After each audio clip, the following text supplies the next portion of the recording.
everybody, and welcome to a very special Saturday just chat with some prophets. It's my little cult that I've created.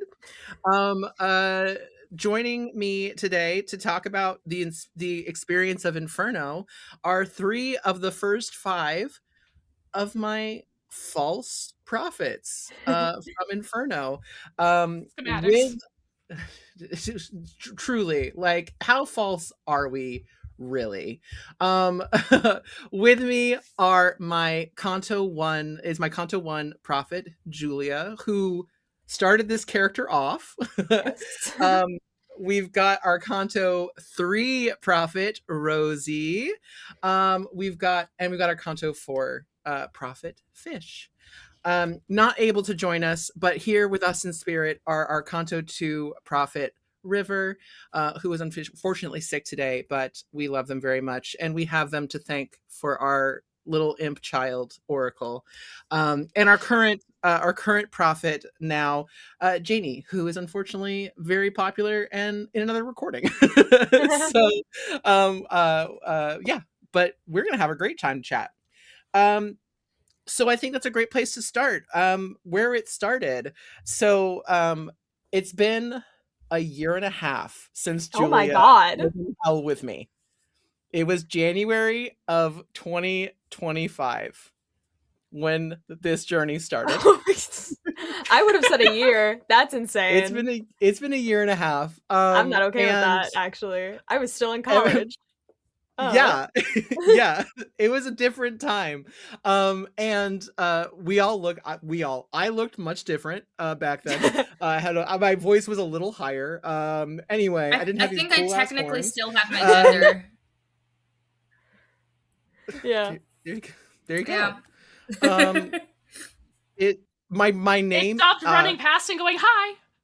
Yeah, Yeah, it's Sorry, that's a joke that Eli. Fish told me like over a year ago. um, I This show was the first time I ever performed under the name of Eli, because I knew I was going to be playing this game for 2.5 years and said I can't change my name halfway through. So I all in, baby. Um, so I want to talk. We talked about this in our talkback a year and a half ago. But Julia I gave my Canto 1 people, because they had to start at level 1 and had zero memories about anything, so they couldn't give me a backstory. I said, you get to tell me out of these list of of classes who I want to play. So Julia, talk about why you chose the false prophet, otherwise known as the warlock. Yeah, I mean, honestly, a big part of it was because at that point I had been playing a warlock in a home game for like 3.5 years, so it was very familiar to me. But then also, and I think I said this in the talk back at the time, I've found that I kind of have a typecast with these games, which is very sweet, innocent, scared little boys who have no idea what's going on, begging please don't Shout hurt me out, all the time. shout out to Uh, Essa Sophia. Shout out Um, Ainsley, shout out of course, now that I say that I can't remember a single other one. Flynn was like a little bit better than that, but yeah, Flynn was in like the situation of situations to be put into. yeah. So like understandable that he maybe wasn't like prepared for that. So I wanted to do something that I hadn't done before. I was considering, I think it was I was considering picking the pagan. Um but that would have been more in that typecast. So I was like, let me go full opposite direction. Um, Let me pull out a Sawyer after I pulled out an Ainsley. Yeah. And I was like, I want to be a bitch. I want to be a straight up bitch. And yeah, I really liked the imagery associated with the false prophet. I really liked the idea. I forget the exact word they used for the prophet's sin, but I liked Discord. that. Yes, Discord. Yeah. chaotic little diva. Um yeah, it was just like, how can I just make this like the absolute opposite of everything else I have done so far? Yeah. Um yeah. What so you were part of the first group to start off this experiment. Mm-hmm. You have seen it through. I mean, you're in the community, so you've seen it through to now Canto 5.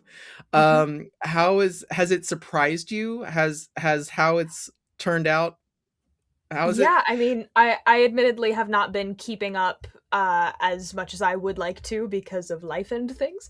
But like already like Kanto 2 was already like so different and so like I was honestly I have so much respect for everyone who did Kanto 2 and onwards because I don't think I could have done anything but Kanto 1. Not gonna say never, like I don't know, but like at that point in particular, the idea of building off of something that someone else had already started was a lot more mentally difficult for me than being the foundation. um so like there were things that I debated doing as the prophet and then actively like stopped myself from doing because I wanted to give the people coming after me more space to make it their own. um so like there were things that like if I had done it in Kanto 1 then like everyone would have been pigeonholed into that and I didn't want to do that. But yeah, I love how much this person has changed. Because I said think I said it at the time, my goal was that like eventually the prophet would become a better person, maybe not a good person, but like I don't know. And I don't think that has fully happened, but there is still time. um but yeah, I it's really just such a cool concept for everyone to be able to build off of each other. And I love how different it's become. I love that like, you know, we have our baby and then we give it to someone else and it's really cool. They're growing in a direction. Yeah. And I really love, I mean, I say this all the time, like to you guys and on interviews and everything, but get Mhm. in the Discord, guys, because you'll get all kinds of stuff, but you will not get into the secret clubhouse that is called the Hellfire Club. And back Nope. there, we have a great time. I love, we are, as people, we are every person that has ever touched us. And that is what you guys are creating. So Yeah. it'll be 10 people plus me have made a whole human. So that's pretty wild. I'm really excited to make this fucked up person with you guys. Yeah. Um, Love so it. then we had River, uh, um, who picked up from Julia and absolutely said, okay, but what if the prophet believed their own bullshit and wanted to save people? And I'm like, I'm Which cool. Uh, already like so completely flipped of what like I was playing the prophet yeah, as like basically a con artist, yeah, like cult leaders in real life. Um yeah, yeah, but fully. yeah, Yeah, yeah. Riv for sure before we started streaming said, "Would you be okay if I try to baptize one of the children in the first level of hell?" And I said, "You can certainly try." And it didn't quite happen. Instead, we got a Bridgerton level romance with the saint, where they brushed hands and everyone lost their goddamn minds. And we also got Oracle, our little imp familiar, who is baby now. I know later we're going to talk about the iterations, the many iterations of Oracle, so I won't go into that. But big love to River, who also couldn't make the finale, yet still recorded the most devastating, like, fuck you to Do you Taya as understand the what a saint. tough act that was to follow? Riv dropped that in the final episode of Canto 2 and said, there you go, Rosie, follow that up. Yeah, It wild. truly like the most River thing. Like I honestly couldn't have asked for a better person to like Yeah. feel safe handing Prophet off to first. Yes, yeah, and it was Yeah. nice because uh, I don't know, it's not unknown, but River and Julia know each other in actual real human life. So it was a very good trust-filled thing. Wait, and then are we supposed to talk to each other outside of this? Wild. weird. Wild. Julia Me and Fish brought just River. Stare at each other's You Spotify you all playlists have on a me to regular blame. basis. You all have me to blame for the being that is River. Yeah. River was brought to Streaming Rainbow by Julia. And we haven't looked back. It's been I amazing. picked them up by the scruff and said, "Everyone, this one, you like them No, now." Rosie did that with me. That's tradition because that's what I did with Fish. That's what Rosie did Yeah. with me. And also Andy and Mia. Yeah. And then we did it again with Chris and Ryan, who will be future some point somewhere. Yeah. Yes. Yeah. Listen, I have really talented friends who I ask to play at my table, and then I just say, "Hey, talented friends, you know talented people that want to play my game? Excellent. It is I am the prophet of Inferno. I just pyramid scheme the TTRPGs. Let's go." Anyways, we're gonna let them keep thinking that, right? I'm great. We're gonna let them keep thinking that. I'm God, Okay, cool. so I don't know what you guys are talking about. So after River, we had Rosie. So Rosie, you how did it feel coming into this being the third? So again, River was an extremely tough act to follow. In my brain, I was very intimidated. I was like, "Oh God, they slayed that. How am I supposed to?" And then I remembered, "Oh yeah, I was born to do this." No, I'm kidding, kind of. So when Eli and I initially met, I was not being brought in to play the Prophet. I was just like, "Hey, you want to play an Inferno? Let's talk. Let's have a Discord call." And we talked about, I was like, "Oh, I might be." They first gave me just the classes.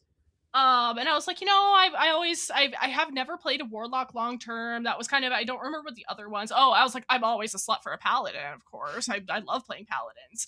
And then they started getting into the flavor text, and they said the false prophet is basically a cult leader. And I said, sold, I'm that one. Absolutely. Yeah, I was very excited. I was like, Rosie is so cute. Prophet time. Rosie is the most evil person I know. What do you mean? Wait, what was that? I love them dearly. Okay. Let's be so real. In the few things that I have seen and or played alongside you in, you have come up with some of the most, like, horrifying lore for your own character. That's so funny because I play so many characters that are literally just girl energy. No, I believe it. I believe you have to be just girl to balance out the scale. But then the other side of the scale is pure, unadulterated evil. That's so funny. Inside us are two wolves. One is just girl. One is pure, unadulterated evil. The two genders. Yeah. Girl and evil. I've got the girl corner. Y'all three can take care of the evil. There we go. Yeah. I got it handled. Let's go. But yeah, I actually, so fun fact about Rosie, I have somewhat of a special interest in cults and cult dynamics and cult manipulation tactics. And so I heard that and I said, "Oh great, fun drinking game that you shouldn't play in my Canto. Take a shot every time Rosie does something that's listed on the bite model." You've told me about that. And so that's what I walked into Canto 3. I also had the opportunity to choose my own saint. Fun fact, Fish was somebody who I messaged to ask, would you like to be my saint? Mia got back to me first. The third option would have been Andy, who is Canto's Force Pagan. So I need to find a serpent. Yeah. I'm going connect them all. I need to collect all four. Because then I'll be responsible for one of every. And the Fire Nation attack. Yeah, because because Riv and Taya had set up a romantic dynamic between the Saint and the Prophet, Eli had somebody step out for Canto 3 and gave me the opportunity to recruit somebody who I was already very comfortable with and wanted to explore that with. Now, we did go into it going, but are we gonna break him up? I think we might break him up. And we didn't lock in on that right away. That did happen. Obviously, I got dumped in the second to last episode of my Canto. It was great. I loved it. Fantastic episode, you guys. It was literally just all of us taking turns having one-on-one conversations. You're so popular. So popular today. I still reference that to Mia all the time. But yeah, I went in there, I was like, I'm gonna do the bite model. The other thing was that I have a specific format of character sheet that I need to use for my brain to work. I need to be able to organize the information in the way that it makes the most sense to me. So I took the character sheet that Julia and River had done and I transferred it onto my character sheet. 1 second, I'm going to grab one. This is my wizard's character sheet for Magnificence, a podcast on the Tabletop Tailspinners I have Network. that sticker So on you my can see laptop. here, as you can see here, it has these little bullet points for you to track whatever you need to track. The amount of hope that River left me with perfectly filled 3 rows with nothing left over. Oh, that's so sexy. I'm a Virgo.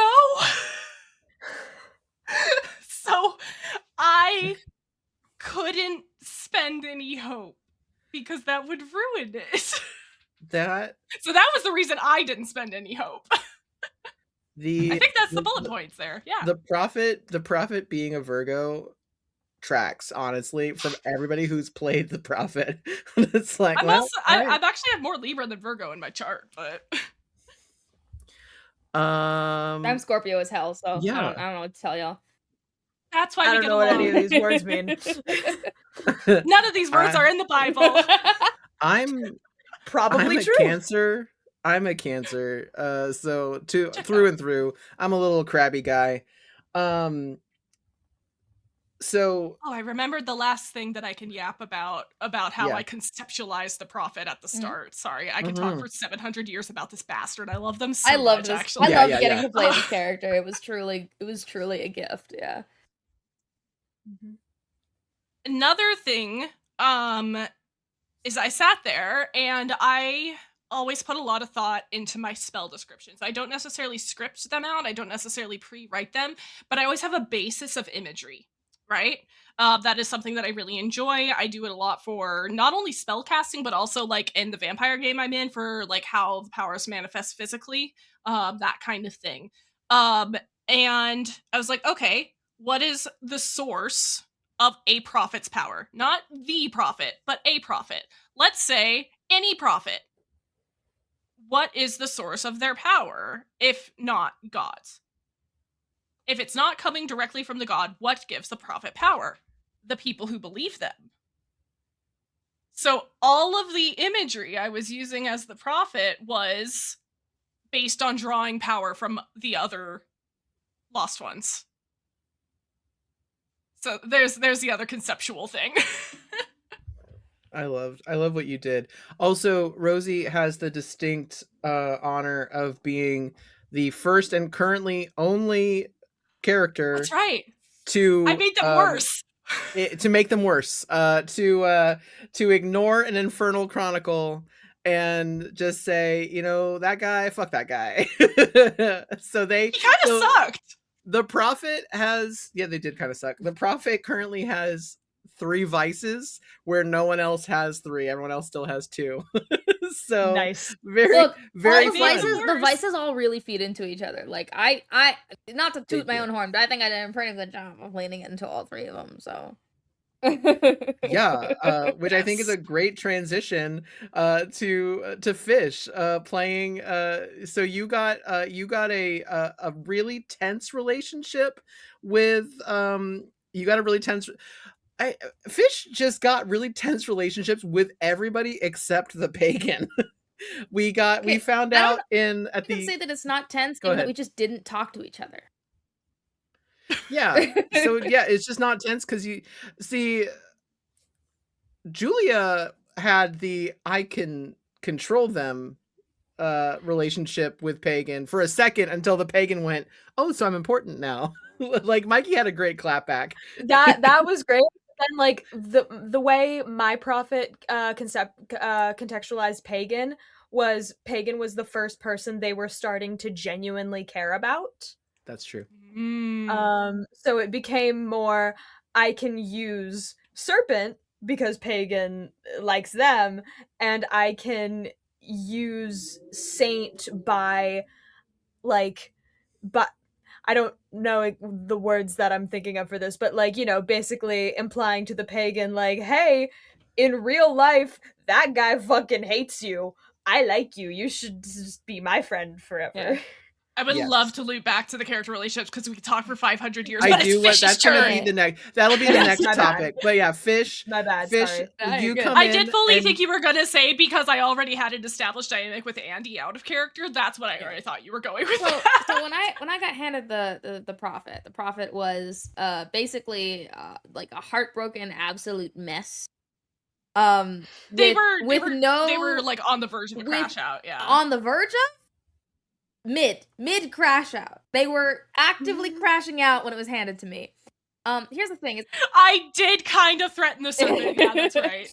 So I as a player generally don't like role playing, like romantic relationships. It's just not something that's in my wheelhouse of what I enjoy. And because of the way this wonderful, lovely channel is run with these wonderful, lovely people, it didn't limit how this character was able to be portrayed at all. Because when I got handed this character full of heartbreak, we got to approach the relationship that had just ended from a different angle of like, all right, we're crashing out now.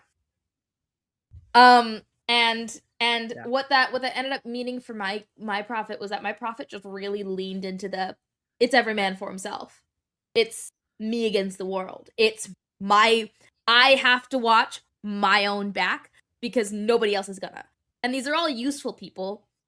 The serpent's really useful. The serpent keeps spending hope for me and also keeps doing things that are really convenient for me. And honestly, love that for me. But also, I will kill them. You and Danny were such brilliant foils of each other. It was such a great dynamic. Truly, like, really loved that. But I really like that aspect of the prophet of just being able to like really lean into the every man for himself, because what that meant for me was that it gave me a window to kind of be all like, all right, why should we still sympathize with this guy who's the worst actually? Because let's be so clear, I went into every session going, how can I be the worst actually? Like, it was remarkably cathartic to just be an asshole. I was just the worst. Yeah. But not to like pat myself on the back, but I'm absolutely gonna pat myself on the back. For. Do it. Do it. This Do it. Thanks to yours truly, the prophet is now at full hope points. Yeah. All hope points gained back, and also in control of the most powerful infernal artifact we've got as Orpheus's lyre. I just do that. Oh, that's sometimes. good. I'm so proud of our kids, Julia. No, it was great because it felt like a really natural choice for the prophet to attune to it, because the only other option that I think I would have accepted would be the pagan. But Andy and I hadn't really had the chance to RP out a more substantial relationship with the pagan and the prophet outside of just like, you seem to not like me, and honestly, I don't know if I can trust you. And that was kind of it. And so there wasn't really anything substantial there in the way of like, I'm now going to entrust you the most powerful object we've found. It's the every man for himself thing, and it was really great. It was really great. I love playing this character. It was really nice to kind of hone in on the like, how is everyone a utility aspect of the prophet, because it was like, this is how the worst person thinks, actually, is they don't see people as people, they see people as tools. And that's what I got to do, and that was really fun.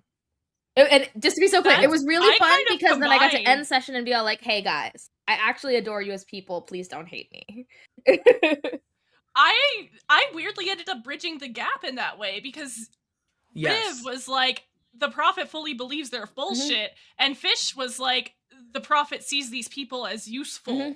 I fully believed in all these other people, like that. I viewed the prophet as kind of the motivational speaker aspect of it. Yeah, they genuinely were like trying to get people to buy into toxic positivity in a way. They were like, no, your infernal relics are symbols of your strength, not things that are meant to torment you.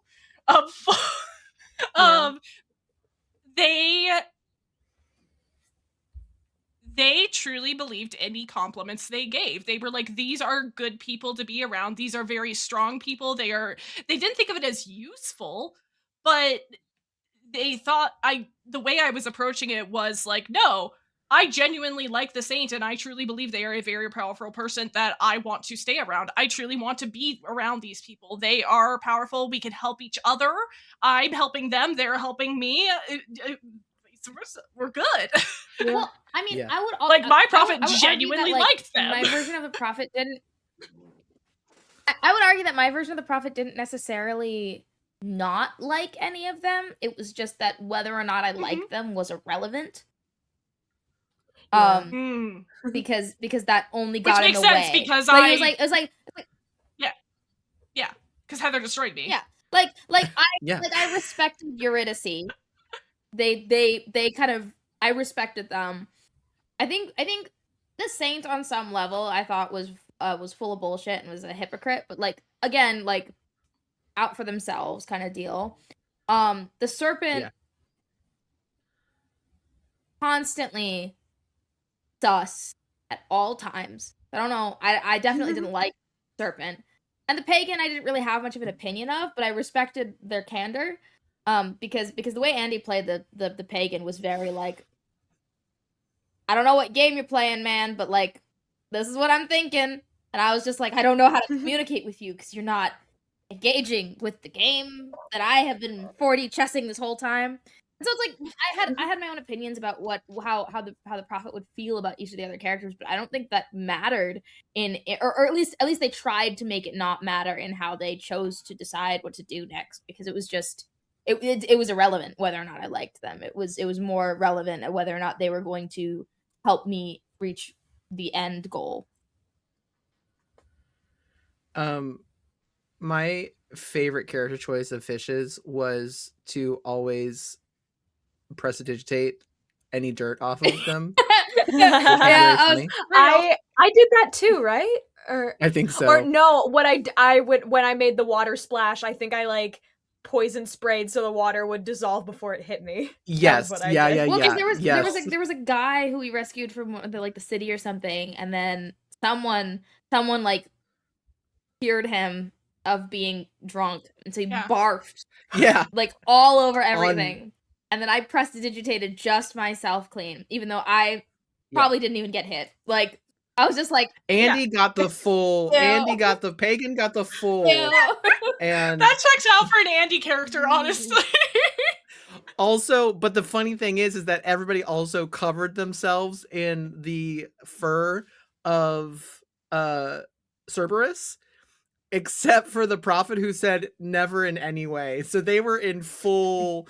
They like that dog could find the prophet. That's so I love funny. our diva, you guys. I love our diva so much. I don't think I ever got covered in dirt of any kind or like filth. I did fail a lot of athletics checks. I did fail a lot of deck saves, but I don't think my prophet ever had to deal with being uncleanly. Oh, and then there was the whole. You were too busy being in a hurricane. Yeah, and then there was the whole like running into the same imp 3 separate times.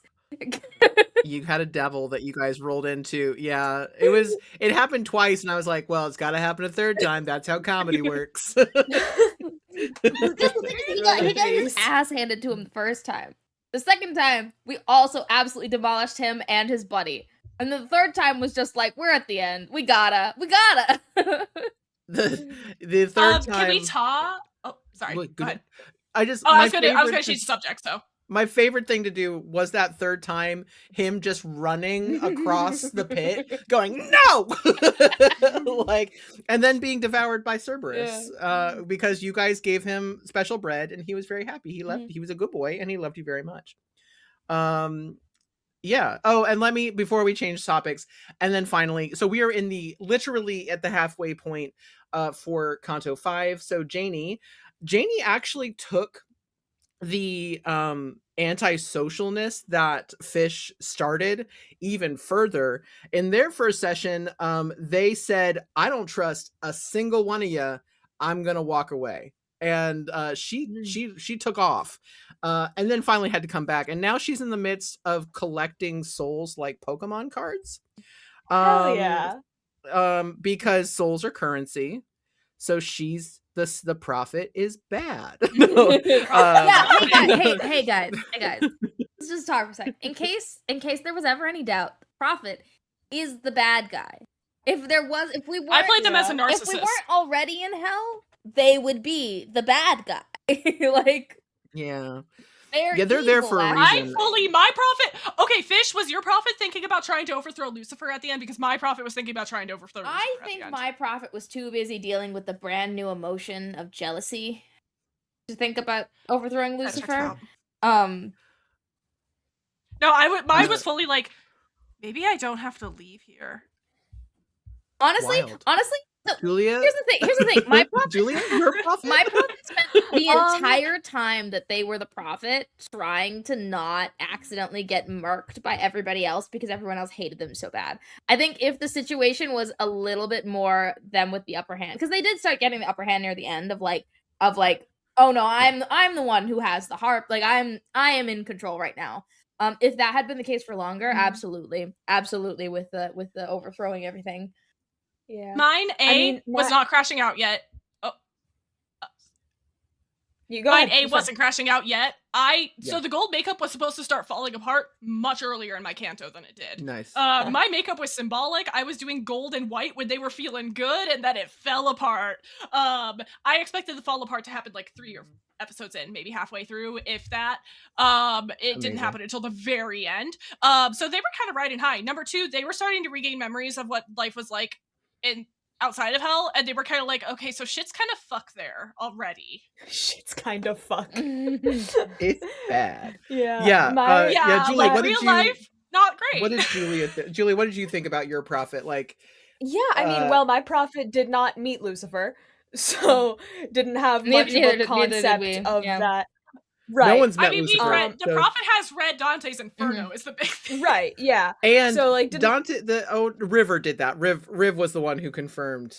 I don't think that was Julia. No, because I haven't read that shit. I've watched Overly Sarcastic Productions. But no, my prophet, like, obviously had, like, the least amount of information of anyone.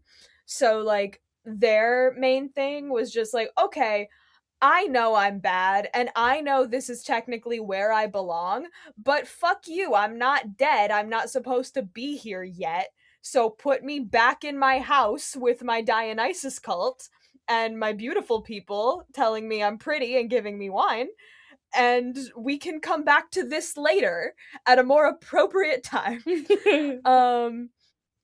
that was their kind of main thing, and then, like, you know, became very attached to the pagan in a way that, like, they weren't expecting and never had before, and, like, you know, wanted that to be one of their people, and then it all went fuck shit from there, it sounds like. I think it's really funny that the what it seems like is that our prophets went through this phase of, like, I can't believe I'm here.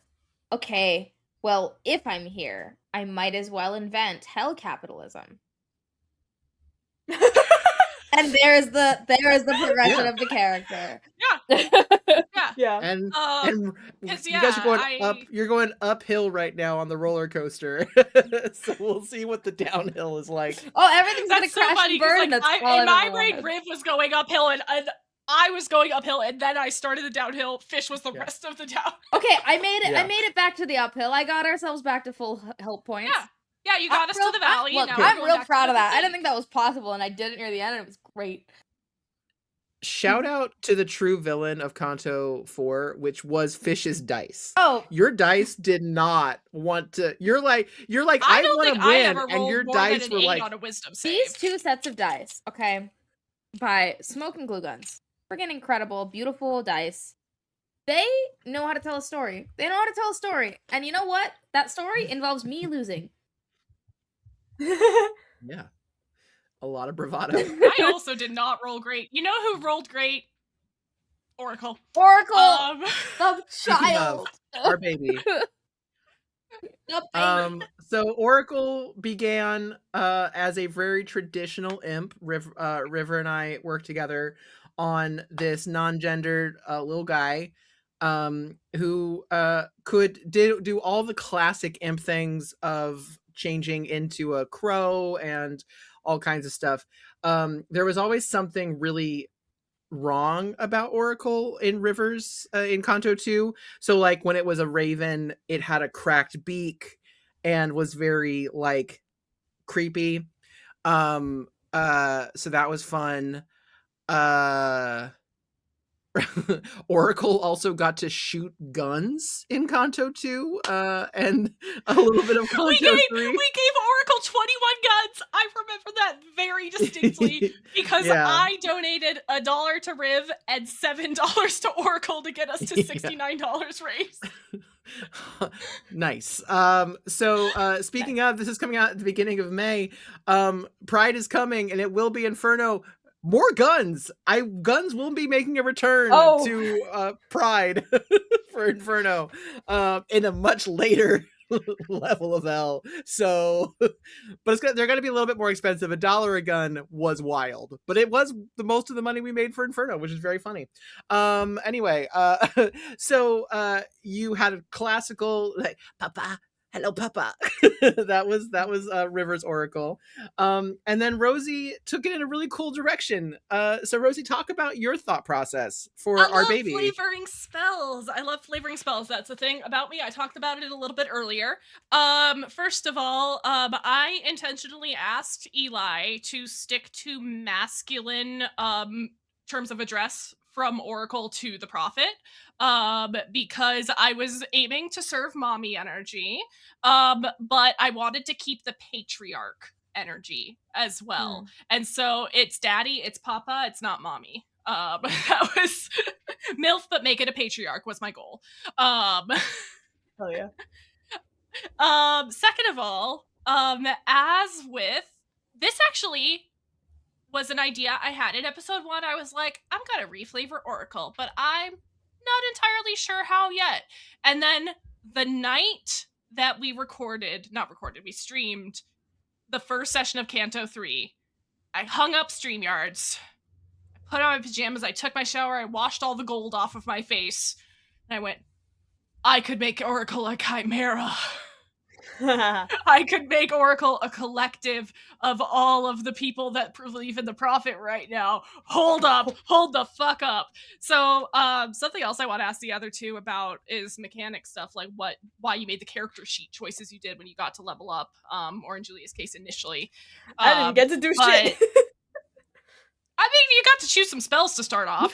I say with Julia got vices and Julia got to pick the vices and virtues of so the you'll have Prophet. stuff to talk about. And I was saying that with love and sarcasm. Blessing. Oh yeah, you mechanically like from level one sucks, guys, but it had to happen.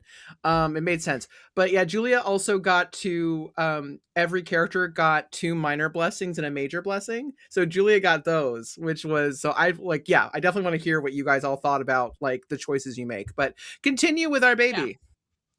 Part of that was I did take investment of the Chainmaster. I was the first one who got to take that Eldritch invocation, which gives Oracle a swim speed and some other goodies. But the swim speed was the major one. So I gave them a panther body for the pagan, rattlesnake tail for the serpent, little webbed feet with poison spurs for the swim speed from a platypus.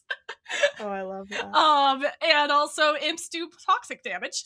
The skull was a canine skull for the saint, to reference the concept of a war dog.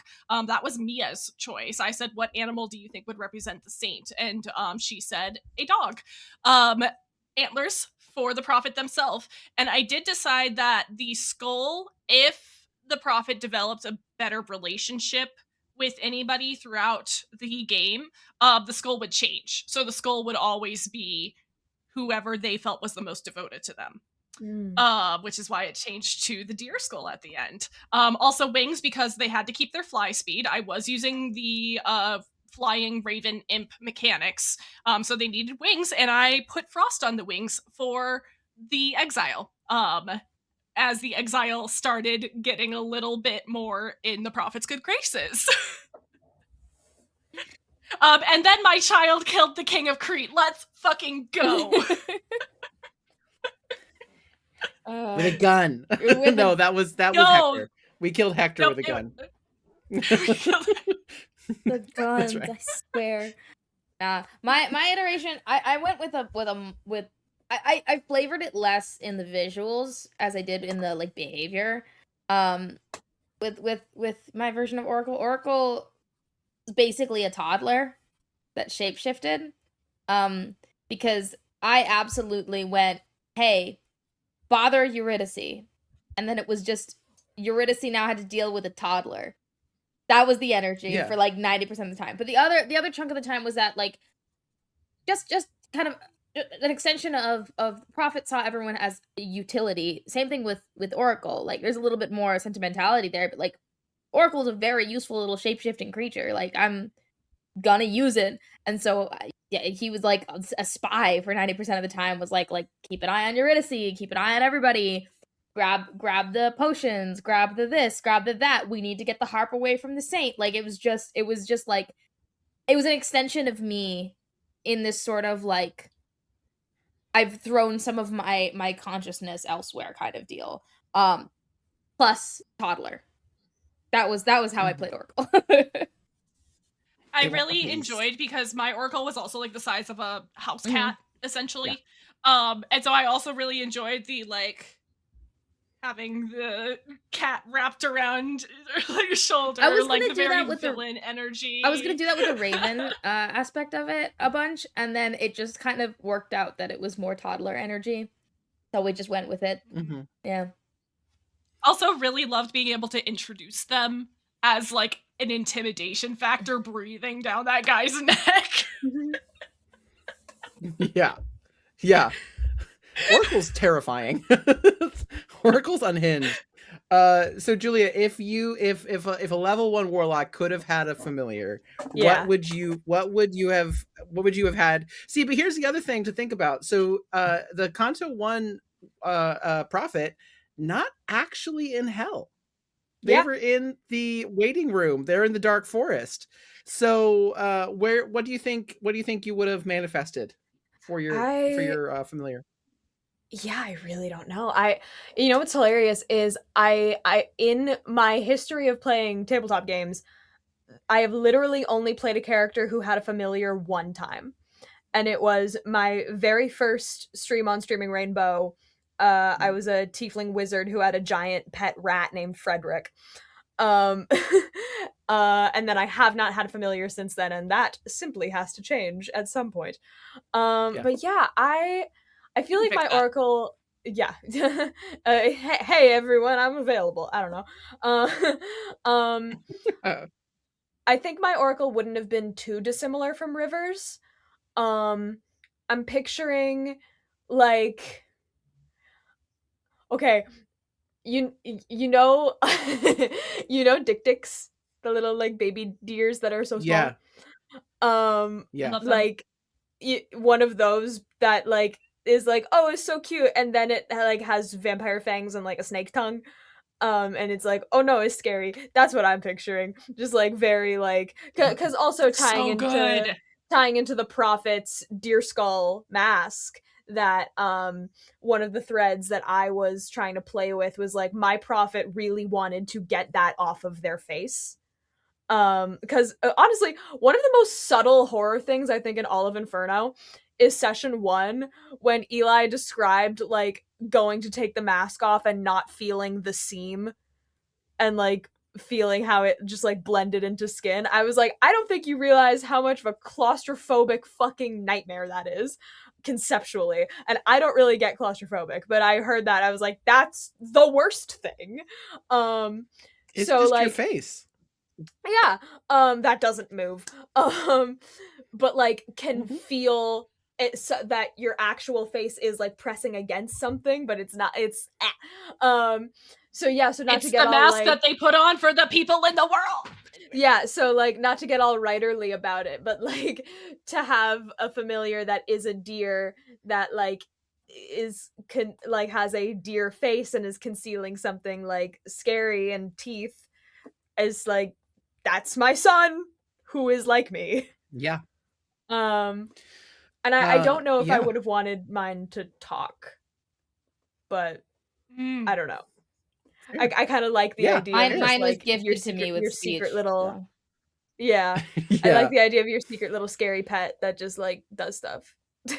Like a Pokemon. Yeah, no, mine. Yeah. I want a Pokemon. Mine was gifted to me with essentially. speech, so we just kind of went with it being an annoying toddler. Yeah, we had Yeah, already like, established that. But like, I Yeah. fully get Thanks, you Ruben. in that. Like, there's a kind of like Little creature. like it I don't know. There's like a kind of like fun like secrecy sort of vibe of having a creature that just kind of listens to you and does things. Yeah. So It's a tool. I like the idea of, if this had existed in Canto 1, having the little minor bits of speech and moving more like as if like the prophet's nature is being more revealed as it moves Yeah. on. I Ooh, really that would be enjoy cool. that Yeah. idea. Yeah. And then Janie has taken it in a whole other direction, which is sad Keanu Reeves. What? Yeah, that is currently what Oracle is. I'm It's like, sad he's a Keanu human Reeves. man? to need Yeah, Okay. what? Incredible. I've been too small busy to human man. watch. Oh, okay. a small human man. He doesn't say Well- much. He goes, "Wow." I don't know. Let's- Like he's Just to he hasn't- clarify, okay. This familiar went from flawed transforming imp creature to chimeric morphing creature to morphing toddler to sad Keanu Reeves. Yeah, Yeah, that's a change. That's a Pokemon evolution if I've ever I heard of one. can't wait. It's more until Digimon the than next Pokemon. I'll Canto. be so for real. That's Digimon This for is sure. the one where you start with Um, 4 legs and end up just a human man. Yeah. I love that. Yeah. Oracle's it's gonna be wild. so hot by Canto 10. But it's specifically not the Matrix Keanu Reeves. It's That's so funny. specifically Dad Keanu Reeves on the bench. Like it's wild. Another thing that I can't remember which one of you took it is Spirit Guardians. So It was me! Janie's Spirit Guardians are just the Prophet. It's more versions of the Prophet being like, "What is wrong with you?" It's That tracks. just more of the Prophet. So what all? Yeah, Prophet so what in the all, high school AU of this is a mean girl. Oh, Oh, 100%. Prophet was Sure. already a mean girl. Yeah. for sure. Like, did some of the conversations with Eurydice? High school version Y'all of were this trying to- is You're trying to out mean girl each other. no. The high school version of this, I the was Prophet trying is to flirt Regina with her. George. I don't know it. Yeah. Yeah, for sure. Yeah. Yeah. The Oracle would be So, Gretchen. The Oracle would be Gretchen. Yeah. Yeah. No, Done. fully. Regina George's Fantastic. sin that lands her in hell is sowing discord. You can't tell me otherwise. Absolutely. It's been a long time since I've seen Mean Girls, so I'll have to go rewatch it. The But that's last time true. saw I it, do know. was I five. know enough about. You should watch it and then the musical and then the movie musical. Eli is trying to decide if this is actually a good idea or not because they don't It's know if they not. trust us, is what's happening right The now. musical kind of slaps. I The don't movie know. musical is a lot though. I've heard. Anyway, Spirit moving on. Guardians. Spirit Guardian. Spirit Guardians. Okay, so Julia didn't get to have this. Julia, what would your Spirit Guardians look like? I honestly like the idea. Many dicks. Huh? No. More snakes. More little snaky snakes. I like Mhm. I like snakes. you know those I like snakes. those like aesthetic Tumblr images where like the snake has like a tiny little flower crown. There we go. Yeah.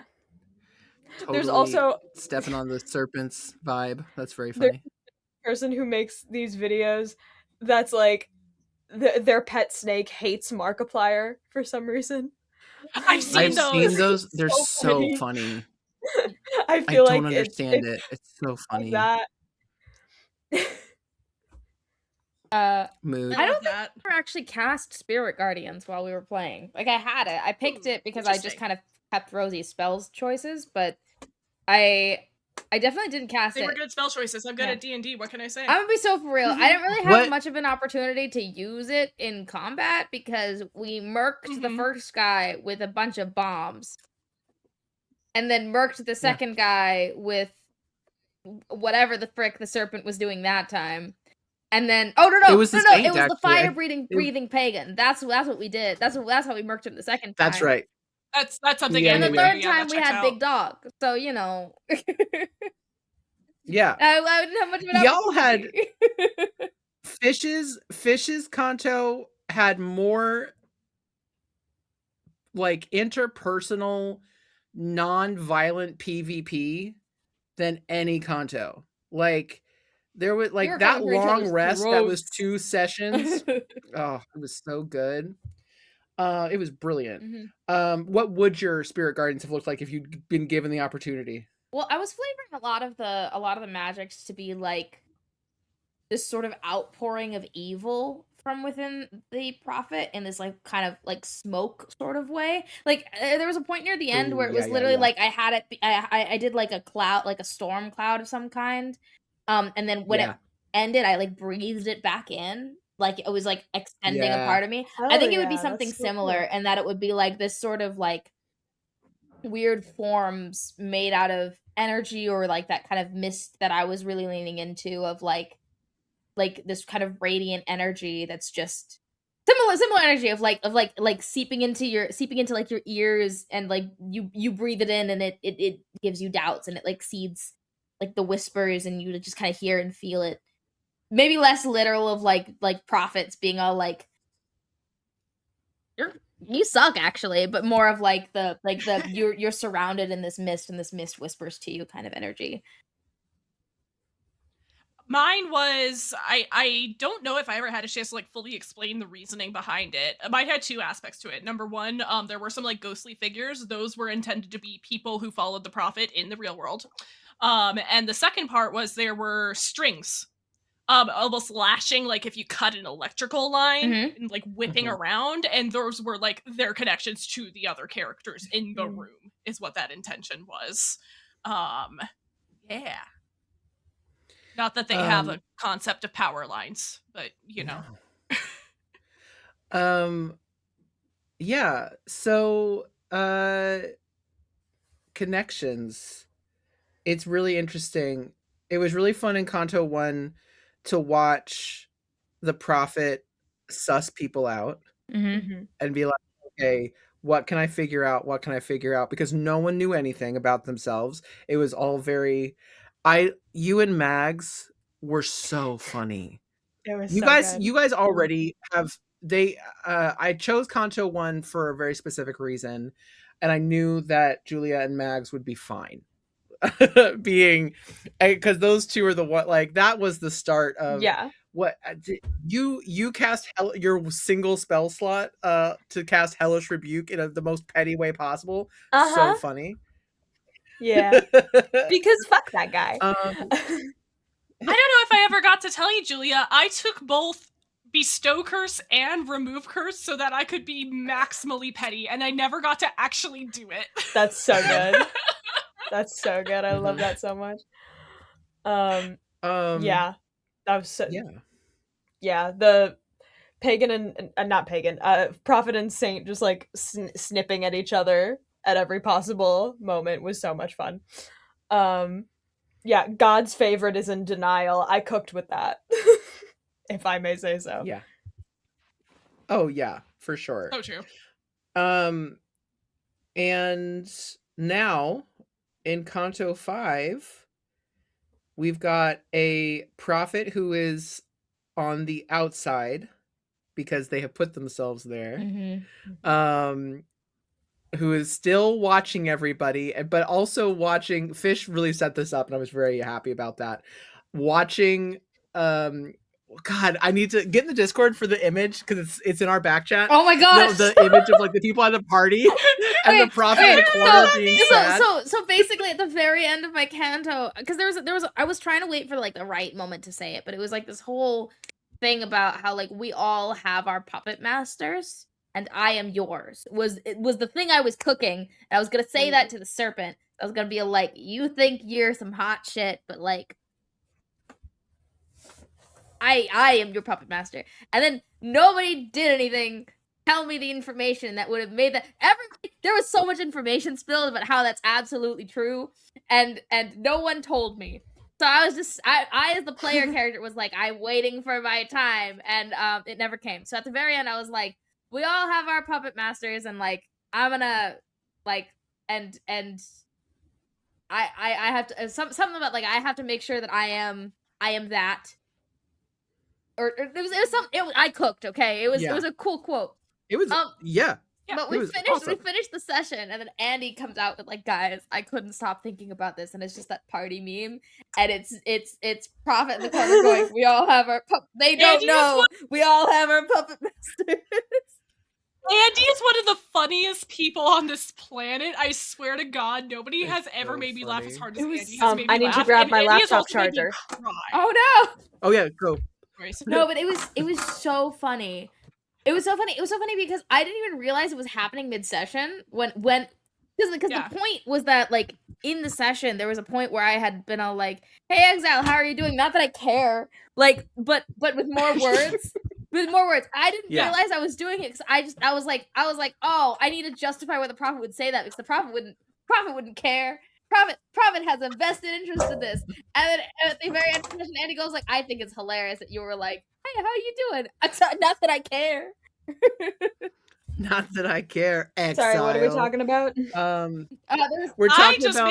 I was probably ignore the lantern buddies behind the curtain. I was definitely the Exile's favorite because I just listened to them talk about animal facts and asked them leading questions to get more animal facts. My sweet autistic lantern boy. I never once told them what Prophet's favorite animal was. They asked. No. I never answered. We don't know. I told them sharks are fish. I just asked what a shark is. That's what a fish was. Yeah. Hey, we don't know where everybody lives. There's no fish in hell. Hell is usually devoid of fish. You heard it here, folks. Fish are innocent. Yeah. Fish have all no fish sin. go to heaven, guys. No thoughts. Sharks are the good boys. They're in heaven. So currently we've got the prophet on their own. We've got watching as the saint tries to be better. Shout out to Grant. Tries to be better about looking at other. God, shout out to Anna Eliza, aggressively trying to be like, tell me about your quaint pagan beliefs. So funny. And Grant has brought that in a Mormon way. That's very funny. There was a thing that Anna said that was it was like the most. It was the pagan was like really, really viscerally angry at the saint. And was like yelling at them. And the pagan was like, if you could just tell me where I messed up, I can be a better person. And the pagan's like, you killed my entire village. What's wrong with you? Like, it was the most, it felt like the most, like, it felt like the response that made sense because it was like the saint is so far removed from the consequences of their actions that they really don't see what is wrong about burning a whole village. Like they fully don't. Yeah, like it didn't click. And so to have them, and that was something. Sorry you feel that way. Yeah, to have them be like, well, if you could only tell me what I did wrong, it's like if you don't see what you did wrong, we have bigger issues. Yeah, And that was Julia. something that that my prophet was trying to get to tell the pagan to get them more on their side, which is like, if we met in the real world and this person saw you, they would light the first torch. Like, yeah. The thing my prophet and my pagan kind of honestly were vibing. We didn't have a lot of interaction, but like when me and Zach got to do our little one-on-one conversation, the pagan gave the prophet good advice. Well, Zach as the pagan was so. Zach as the pagan because so Lex and Zach were the only two pagans that had to play at a disadvantage, and Zach played the pagan so beautifully coming out of that it was like Zach's pagan was like, I truly cannot care about anybody else right now. Like that was his whole reasoning of why the pagan ignored the exile, was like, I can't talk to one more person because I'll have to care about them, and I do not have the spoons. It was so funny. I was like, that's beautiful. Yeah. I love Zach's pagan so much. It's like the prophet genuinely was like, thank you for this good advice that you have just given me, and then immediately got broken up. My prophet, a relationship. Fuck you, Heather. I love you. I stole your play style from that episode for destroying Justin a couple weeks ago. So thank you so much, Heather. Fuck my you. prophet's relationship with Andy's pagan was really interesting because it was basically non-existent for the entire duration of our Canto, just because we didn't interact as much. It was like we were looking at each other from across a room. And that's fine. There was a lot happening. And you know what? That's fine. But there was one conversation I got to have with Andy's pagan one-on-one. And it was the prophet basically trying to go like, I'm sussing you out, homie. Like, I don't know much about you, and I don't really trust you, but I don't really get it. And so I'm going to try to like see if I can understand more about you with this conversation. And the pagan was just kind of like, I don't know, man. And the prophet was like, error 404 does not compute. What do you mean? What do you mean? What do you mean you're just telling me what you think? What? No one does that. And then there was a point in that conversation where the pagan made the prophet promise to kill them if it hits the fan. And unfortunately that never came to fruition with my prophet, but that still is a thing that happened, so. I think about Zach's pagan sitting and waiting for the saint to resurrect in parallel with how it happened in the earlier Canto, with the saint sitting and waiting for the pagan to resurrect 3 to 5 times a week. Yeah. And then the conversation that came immediately afterward that I made like 16 clips of, constantly think about it. Constantly. Yeah. I think this is a great time to ask, so we can start with kind of getting to a wrap-up place, but I would like to hear everybody's favorite moment, which I know is hard to answer because there's a lot of good ones. But I will caveat your favorite moment of yourself, of your character. So, and I won't make somebody go first. So whoever has one. Okay, do you want me to Rosie, go first? I can go first. Yeah. I already know. Yeah. It was when they approached in the last Canto, or last episode of my Canto, at the very end of the episode, after the fight, the serpent laying on the ground, and the prophet going up to them and be, I gave you mercy, and I know you're really liking using that tongue, but I can take that away again. I don't have to kill you. I find you useful. I didn't want to kill you. I didn't kill you before, but instead I took your tongue, and you're wagging it a lot right now, so fucking watch yourself, bitch.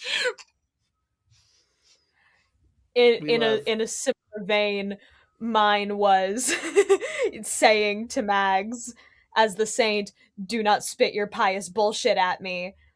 And that thing of like, we're all in the same fucking boat. You're not better than me. You're in hell because you did some shit. I know that I'm supposed to be here. At least I'm admitting it. At least you're not like, but I'm a good little boy, because you're not.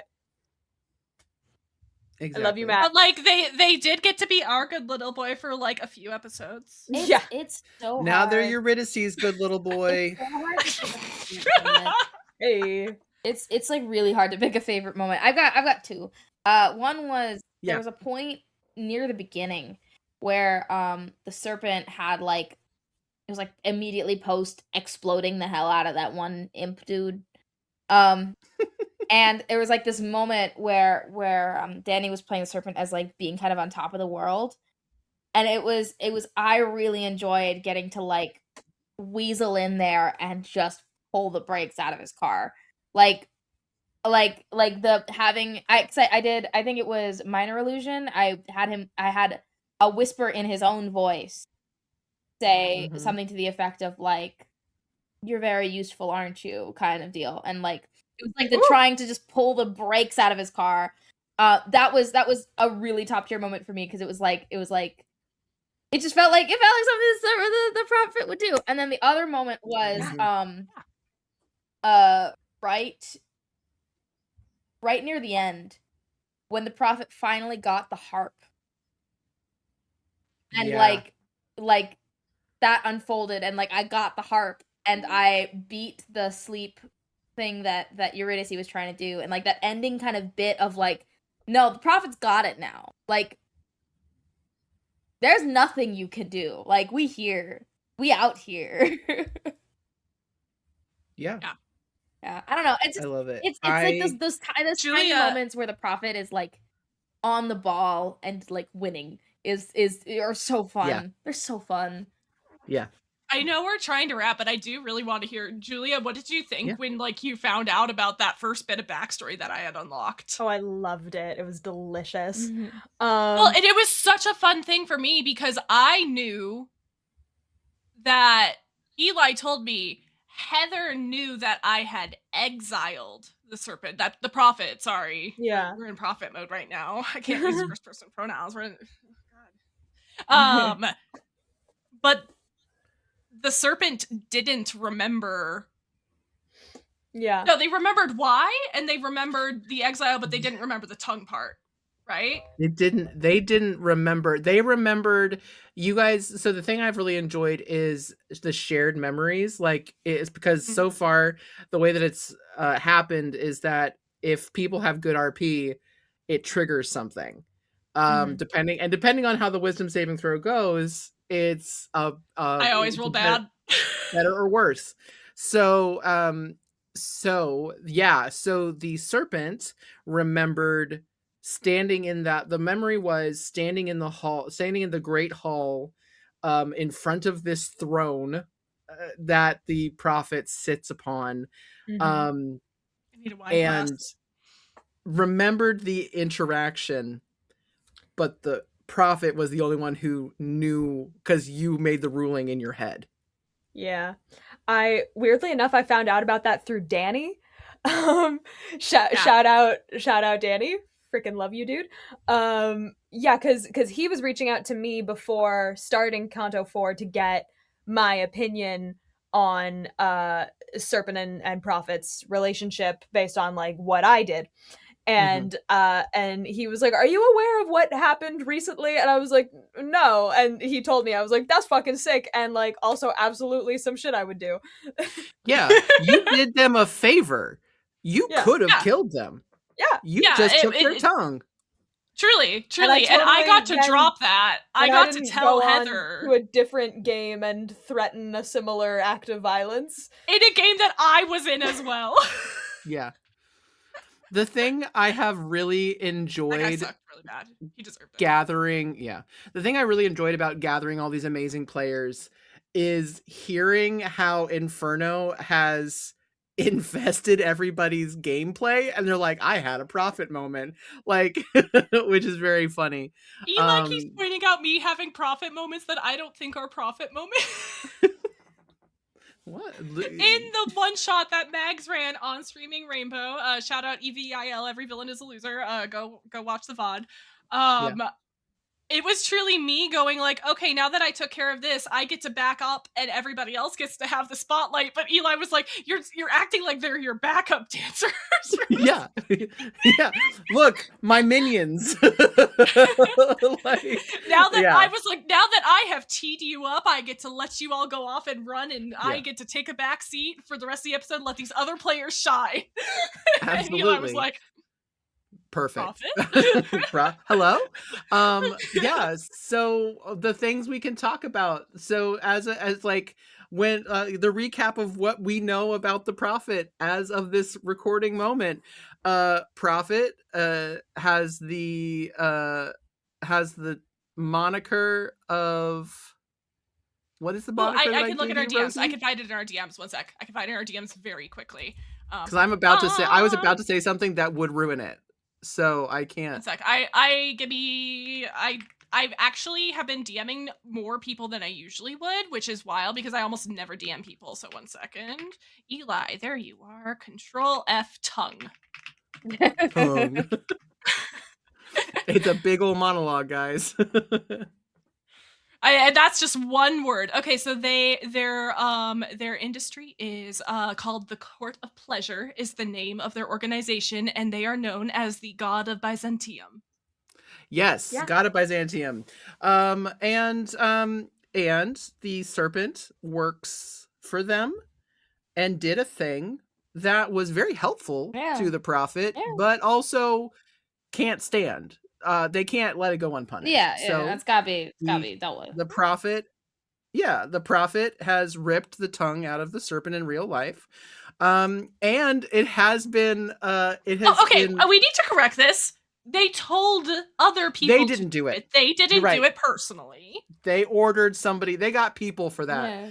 Yeah. What has been revealed in Canto 5 for my fellow prophets that very honestly have other things to be doing than keeping up with Inferno.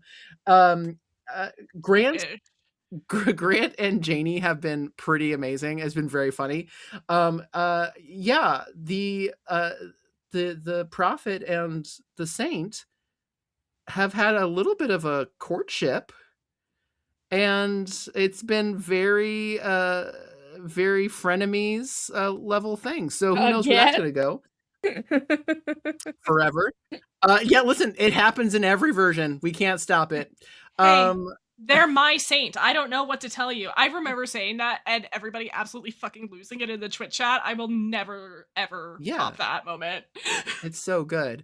And we actually don't know what the connection is between the Prophet and the pagan yet. Yeah. TBD. So I'm very excited to see what that And if we don't ever ends up talk to them, being. we'll never find out, and this will all end happily ever after at the end. Listen, you guys just got to get to Lucifer. So I want to close out what everybody's wish is for the Prophet by the time they get to the end of this game in a year and a half. Sounds like it's less and less likely, but my wish is still the same, which is, like, my Prophet said, I'll fake being sorry if I have to, if it gets me back to where I was. My hope is that they will eventually actually be sorry. We'll see about that. Canto 10, you have your challenge. I know who's playing the Prophet in Canto 10. I think they could do it. I kind of a similar vein, kind of not quite. I hope that Okay, so my Prophet had empathy for other people. They are not a sociopath. They are a narcissist. There is a difference. I hope that it gets to the point where the other three characters and also the audience can have some empathy for them. I hope that they are able to kind of open up and be able to be vulnerable enough at some point that people are able to like understand them better. Yeah, I don't think my Prophet was a narcissist. I'm pretty sure my Prophet was more heavily shielded than they were a narcissist. They were very guarded. Everything they did was a defense mechanism. And so my wish for the Prophet is for them to learn to let the shield down even just a smidge, because it's exhausting keeping it up all the time. And like that's all they do. I love that. All right. Well, thank you to 3 of my 10 profits. Thank you very much for playing Your 3 this game with aces. me. This was Yeah, the 3 aces. I gotta be so real. I talk love about it. this game all the time because it is unapologetically one of my favorite games to have played in. One, because it was such a unique concept of handing down a character through different players and seeing it through different lenses. Which meant that I didn't have to build a character. I could just like take the thing and make it my own, which is, I'm gonna be so real, so much easier to deal with than making my own character from scratch. And 2, it was so interesting to see what had been like left in the way of carnage for me to wrap up. And that was really fun. It was just it's a really fun concept, and I'm really honored to get to be a part of it. I talk about it all the time. Everybody in my life has heard about this game. I literally, yeah, I talk about it all the time as well. It was a very interesting experience for me because I went from playing a character with social anxiety so severe she had extreme agoraphobia and barely left her apartment for 7 years, to the Prophet back-to-back nights during my Canto. That was wild. But it's not just playing the Prophet, but like I said, I learned so much from playing with like Heather and Zach. And of course Mia, I love Mia so much. I just absorb talent from Mia like a sponge, I think is how this is working. I don't know. But yeah, I love being able to meet so many people, and I love our council that is formed in the Discord now, the Council of Prophets in the Hellfire Club. I have a specific screenshot that I send to the council every time someone new joins. Yeah, absolutely. Yeah, you guys are brilliant, and I'm so lucky, and thank you very much for making this character who they are, because every level makes somebody different, every person makes somebody different, and we are making whatever the Prophet's gonna be at the end of it all. So as we say goodbye, I want everyone, again, these are all extremely talented people who are doing a lot of very cool things. So I'm gonna start with Fish, because the thing that became the call out for Fish was commish the fish, hashtag commish the fish. That's number 1. But Fish, give us your spiel. Tell us. Is the thing gonna be announced and or out by the time this airs? Which thing? The thing. I will. He put it in the text chat. No. Okay. Well, then. There's a thing happening. There's a thing happening. Hey, there's a Canto 4 thing that's going to be happening at the end of the year. It's okay. Good. Good now that I have a timeline. It's gonna be so cool, guys. Other than that, you can find me on all the places as Fish Finley. I sing, I draw, I play games. I do art. I do art really good. You should commission me. You should commission the Fish, please. I do art. I do art pretty good. Other than that, I sing. I have started doing a whole series on my Instagram of me doing the daily hoodles, which are the Doctor Who daily puzzle. So like, follow me on all the places because I do cool things all the time, constantly. Seriously, I've got like 3 or 4 like mini series coming up. Just check me out on Instagram. We'll go from there. And go ahead, popcorn it to whoever you'd like. I'm gonna popcorn it to Julia. Hello, everyone. My name is Julia Labouche. You can follow me on Instagram at queenjulia_11. That is where I post most updates about AP appearances I am making. I am also on Blue Sky at queenjulia11. I say it every time. I need to get better about using it. I can't make my brain do it. I'm sorry. I'm there sometimes. Things coming up. On Nerds with Dice, there is going to be a campaign of Vessin, GM'd by the lovely Mary, also known as Nerd on Wheels. I am guesting on 2 episodes. By the time this comes out, one of them will have already happened, but the other one is May 7th. So you can see me joining those lovely folks as a fun little Irish antiquities dealer. And then on Hilarity Save, I am part of the Valley. I'm not going to tell you which cast I'm in because I don't know when that's going to be announced, but I'm in one of them. And the Valley is, I believe the first table is starting soon in March, and then the last one will be like early June. So somewhere in there, you will see me, as well as some other friends of the channel. Seriously, just check. Yeah, hilarity saves a lot of Inferno people. Yeah. So yeah. I also have a YouTube channel, which is just my name, Julia Labouche. If you want to hear me sing, if you want to see my play, if you want to listen to my original audio drama, I believe that is all of my things. Thank you. Rosie. Hi, I'm Rosalie. You can call me Rosie or any other nickname version. I love nicknames. I use she, her pronouns, and you can find me on all my socials at Rosatyrs, ROSATYRS, like Rosie and the little goat folk, and you smoosh them together and you get Rosatyrs. You can find me in a lot of places. I'm a busy little bee, not so much right now. But this is coming out in May. Let me consult the calendar. You can always find me on Magnificence Podcast from the Tabletop Tale Spinners Network. You can find me on Don't Kill My Character. I have really been stepping up and doing a lot more behind the scenes work on Don't Kill My Character, but primarily on that channel. You can find me on Sanguine Scourge, a Vampire the Masquerade Chronicle.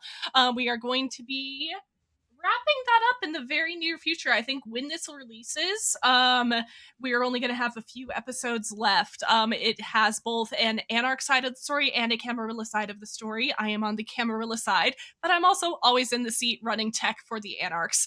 So I'm there no matter what. Just come and watch Sanguine Scourge. It's intense. I love it so much. It's my favorite soap opera. Also, you can find me.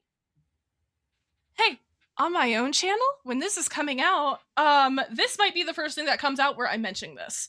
I am going to be starting my own stuff. I'm going to be using my at Rose Teachers channel. I have been doing. Oh, I have to talk about Rat City after this. I've been dabbling in dramaturgy. I have been dabbling in producing, and I said I've met a group of people that I would like to put in a box and make them wear Power Rangers and Magical Girl costumes, and make them play Glitter Hearts. I want to put them in the box, put them in Liesel costumes, and shake the box. I don't want a GM, though. Let me see who I could get to GM. And I put a post up, and I got like 6 different people within an hour. So check out twitch.tv/Rosatears. Roses of the Round Table first series, The Guardians of the Celestial Sky, will be releasing this upcoming June, July, and we are going to be I think July, August is when we're going to air the episodes, and then we're going to do some live finales as charity streams. So very exciting. I am entirely behind the scenes on that. I am not a player nor a GM. I am just the host. So very excited to be putting that together. Blackwell is one of the GMs, as well as Janelle, Boss Jellybean. So amazing. And we've got some Inferno people, both past and future, in the cast as well. And yeah, it's exciting. Also, I'm sorry I'm talking so long. I realized that I could talk about this and I wasn't planning to, so let me make Rat City really quick. Game Master Monday. A couple weeks ago when this releases on April 20th, Death of the Author will have released. It's a one-shot that I am in. I'm a Game Master Monday regular player. We love Death of the Author. It's one of the best things I've ever recorded. I'm so excited for the world to hear it. If you like the idea of a romantasy horror, and that's like a romantasy horror, that's what that episode is. And then coming up here in a few days when this releases, less than a week after this releases, Rat City by Night is kicking off. I am also not a GM nor a player in that. I am the dramaturge and co-writer. Grant said, "Hey Rosie, do you want to disassemble Vampire the Masquerade and make it work for rats?" And I said yes. So it is. That's amazing. It is the Game Master Monday Spring miniseries.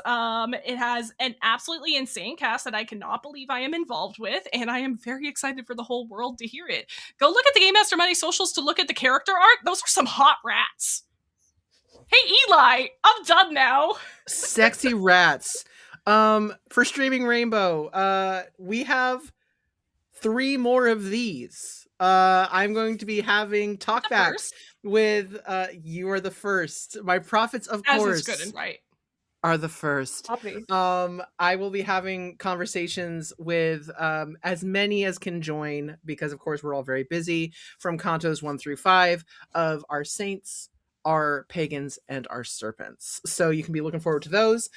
We also have, I'm looking at my own Streaming Rainbow calendar. We are also going to be having a continuation of Firmament Academy will be happening. That's going to be close to the finale at this point.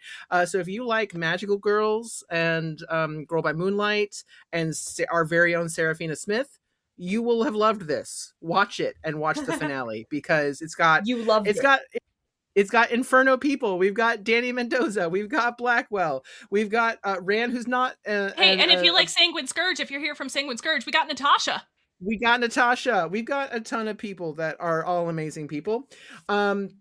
We also have another live stream happening on the non-Inferno Fridays, which is Radical Resonance. It is one of the 4 games that Danny Mendoza is running of Rocket Club, which is a game that has been made by our very, very dear friend M. Hubbard.